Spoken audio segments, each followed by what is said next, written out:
So, again, hopefully you've read the 4 documents. The first are from the Memoirs of George Hughes, who was a shoemaker in Boston. There's kind of a half and half in that document, you'll note. The first half, he describes an encounter that he has with a British customs official. Has anybody read them yet? Or you're waiting? You have read it? The first one and the second one. Okay, so you'll remember that this results in an altercation. Just kind of pay attention to what's happening there, like what caused this altercation to occur, which should be, pretty obvious if and when you read it. Let me see. And kind of try to ask yourself, not only what are the events that caused this to happen, but what's happening in a bigger sense here. These documents are included for a reason, not just that, well, that was an interesting episode. That customs official was about to knock the crap out of that kid, and this, shoemaker wasn't having it. But there's a power dynamic here. What's got this British customs official so upset? And why is Hughes in turn so offended, by his actions beyond just, he's about to do violence to a poor little kid. And then the second part of the excerpts here from Hughes' memoir, he describes another event, and you should just be able to tell me in a very basic sense, what is that event? Which you probably recall. Yeah. So yeah, that's going to be a pretty layup, easy couple of questions there, I think, if you just carefully read the Hughes document. And we're well past Richard Frethorn, indentured servant, 17th century English here. It should be very easy to read. The next document you'll read is, you'll hear from Mercy Otis Warren. I mentioned her in lecture. Do you recall who this individual is? She's a prominent anti-federalist, which means she opposes what? Constitution, ratification of the Constitution. Be able to tell me why. Be able to look at a list of reasons why, or reasons that she might give in opposition to ratifying the Constitution, and say, okay, that's a reason she gave, that's a reason she gave. Oh wait, that doesn't make sense. That wouldn't have been a reason that she gave for opposing ratification of the Constitution. And so you want to read that document through, because she lists out a whole host of reasons why, some of them very broad that I mentioned in lecture, and some of them sort of more specific. So just carefully read that, be able to reference it, and pick out which might not be something that she was using in her argument. There's a link in the course schedule, but the third document is the Declaration of Independence, the text of which you could find very easily by typing it into the Google search box. So, and it's also something that I went through. I went through the first 2 paragraphs literally word for word. And so you should be able to explain to me in your own words where in the Declaration we see the influence of John Locke and classical liberalism. And you may even want to go back and listen to that portion of the lecture, or reference your notes from lecture for that portion to be able to tell me that.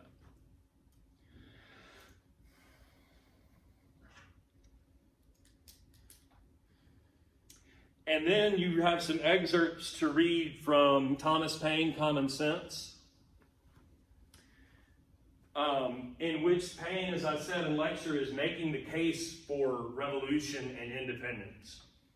For anybody that was on the fence of the patriot cause, anybody that was opposed to the things that Parliament and the King had done, but was not yet 100% convinced that fighting a war and potentially dying in the cause of independence was the way to go, Paine seeks to make that plain common sense. So just be aware of the arguments he is making in support of that. And be able to identify or select from a list, okay, that's a reason Payne gave. Okay, that is to, oh wait, that is not, that doesn't make sense. Okay, that one doesn't make sense either. That's not a reason he gave. So as you're reading through that one, you might sort of underline or check or highlight the sort of main arguments he's making. Like, oh, Payne says hereditary monarchy is a shitty form of government. Okay, that's one. And so on and so on. Or, for example, you might read over one and go, the premise of that doesn't even make sense. Like, given what I know from lecture and reading this document, like, that doesn't make sense at all. That wouldn't have been a reason he gave. And now we are to lecture questions at this point. So you had the development of the American Revolution lecture would be the first one. Then you had the ideas of the Revolution lecture, creating the American Republic. And then we just had on Thursday the War of 1812, Tecumseh, Andy Jackson lecture. So those are your three. What was the first one? Development of the American Revolution. It's the one where I started with the 7 Years' War. And we talked about Parliament's tax policies to try to raise the revenue specifically from the 13 North American colonies to pay down Britain's debt from that war. And we talked about the Sugar Act and the Stamp Act and so on. Is Thursday's lecture online? Because I couldn't make it to class today. Did I not post it yet? Does anybody? Yeah, honestly. I'm sure you did. I may not have. I'll make a note. And in fact, since I don't have my customary pen to write on my hand, would you remind me at the end of class to check that, please? Or if anybody's, you got laptop up, if you want to check. I'm not connected. Okay, no worries. We'll make sure that it is 100%. So, in terms of the development of the American Revolution lecture, obviously you want to be familiar with those acts of Parliament that are attempts to raise revenue from the colony. And what was the Sugar Act? What was the Stamp Act? Other major events in there I talk about, like the Boston Massacre, so-called, the Boston Tea Party. You'll want to know what was happening there. And then more broadly, I talked in that lecture about how we've tried to encapsulate the ideas of the American Revolution or the thinking of the colonists in that phrase, no taxation without representation. And I made the case that what they really mean is no internal taxation without direct representation in Parliament. And so you want to just be able to explain to me what does that mean? And why did I add those additional words? How would you explain that to somebody? Yes. Can you say that again? No internal taxation without direct representation. No internal taxation without direct representation. So isn't it basically just like, why are you taxing the colonies? More specifically though, I mean, what would be the difference in adding those words internal and direct? What is an internal tax? You didn't give like a direct definition, but basically like how you described it was like the tax that they were doing was the like Stamp Act, so it was like all Right. paper documents that Right. they did like letters and that kind of thing. Let me try it. It's all correct, yes. Let's try it this way though. What is external taxation? Tax on imports, imports. Right, imports, exports, tax on trade within the empire broadly. Apply like navigation acts like the Molasses Act as amended by the Sugar Act. Those are external taxes. The Stamp Act establishes an internal tax because it taxes goods that are produced in and remain in the colonies. And in this case, specifically, the 13 North American colonies are singled out. And that's that tax on paper documents. And the colonists feel like these internal affairs, up to that point, who would have handled those affairs? Not Parliament in London, but who? This is important, so nobody knows the answer to this. Repeat it one more time, I'm sorry.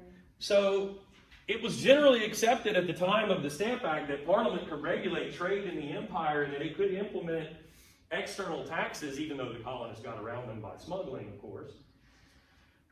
But there's this uproar about the Stamp Act because it's internal taxation. Now, it's not that there had never existed like internal taxation. I'm saying up to that point, who would have handled the colonists' sort of internal affairs like that?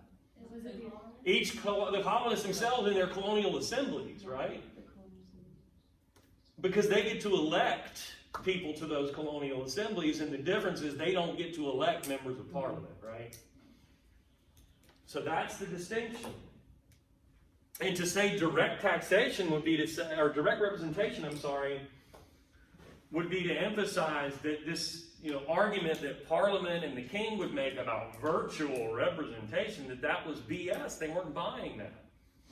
They do not feel like Parliament has their best interests in mind.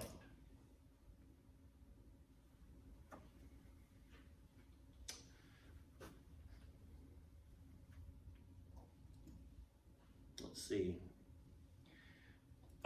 Creating the Republic lecture, I talk about the ideological foundations of the Revolution. I sort of talk about the Enlightenment broadly, which you'll want to be familiar with, but then I zeroed in on John Locke.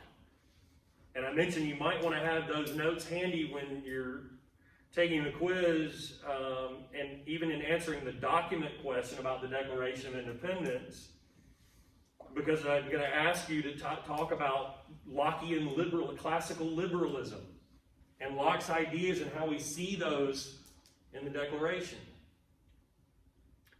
And don't just say, yeah, Locke talked about life, liberty, and property, and Jefferson changed that and talked about life, liberty, and pursuit of happiness. And go on, tell me more. What is the significance of that? What else is Jefferson saying in not only those first two paragraphs, but the rest of the Declaration? Now, more is better. I'm not asking for an essay. I'm just saying, I'm thinking back to last semester and how many times I saw people just put that, and okay, that'll get you a few points. Elaborate, please. Then we talked about the sort of deep flaws in the Articles of Confederation. You'll want to be familiar with sort of what was wrong with the American government under the Articles. What were the central issues? And you should be able to tie that into, okay, why then did they send these delegates to Philadelphia in 1787?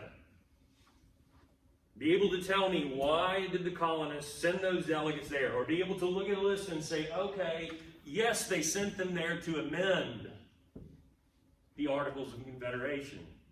No, they did not send them there to do away with the Articles of Confederation and come up with an entirely new constitution, even though that is in fact what they did, for example. Further, you could say, well, did they send them there because the federal government was too weak and had almost no authority to enforce policy in fill in the blank, fill in the blank, fill in the blank? Those different areas we talked about, like taxation and monetary policy and trade policy. Why did those delegates get sent to Philadelphia? Do you recall at that convention, as we know from Madison's notes, various memoirs, there were a couple of sort of major disputes that ended in compromise of one form or another at that convention. Who were the different camps? Who were the disputes between? Like if we're talking about representation in the House of Representatives, who was against whom? I don't mean specifically, but generally. Larger states and smaller states, right? Large state, small state. And the compromise there was the so-called Great Compromise, right? That determines what our Congress looks like to this day. With population-based representation in one house and equality of representation for the states in the Senate. What was the other major conflict? Geographic divide.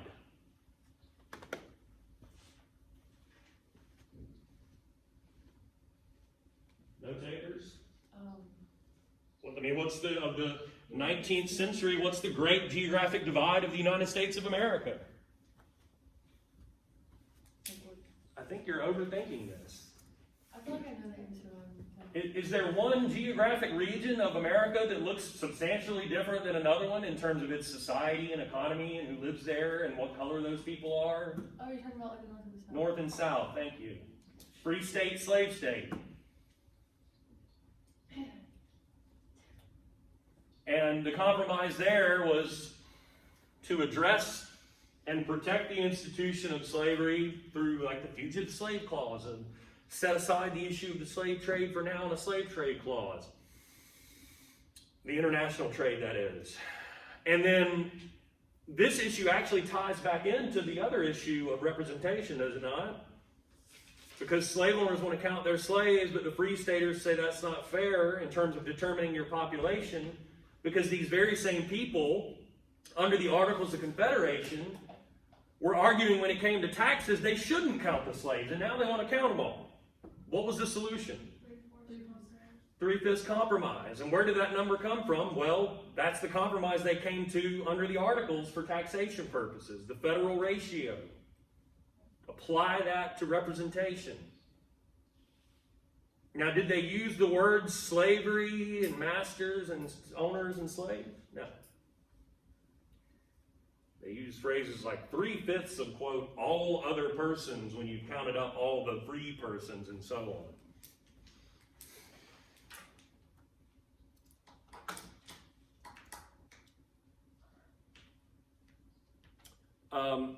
War of 1812 lecture. Obviously, you want to be as familiar as you can be with Tecumseh, with Andrew Jackson, and his Democratic Party. I'm sorry? Could you spell that first word you just said? Tecumseh, T-E-C-U-M-S-E-H.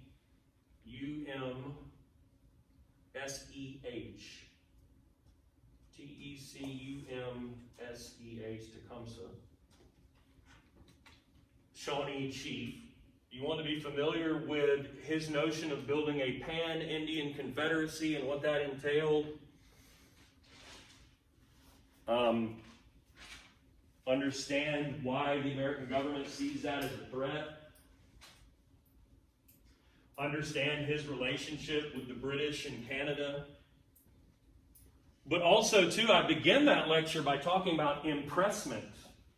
You want to know what impressment is, why the British are doing it, and why America cannot allow them to do. And what in the heck does all of that have to do with Tecumseh and his people?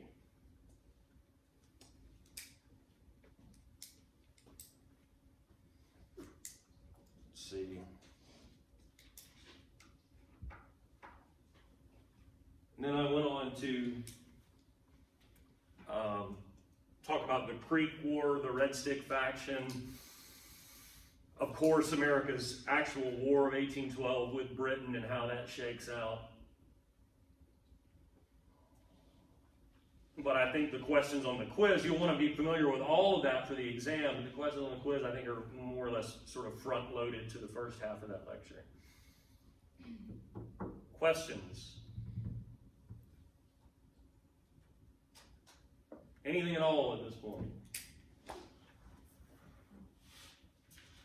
Everyone's, now, if you were not ready to dominate, you are.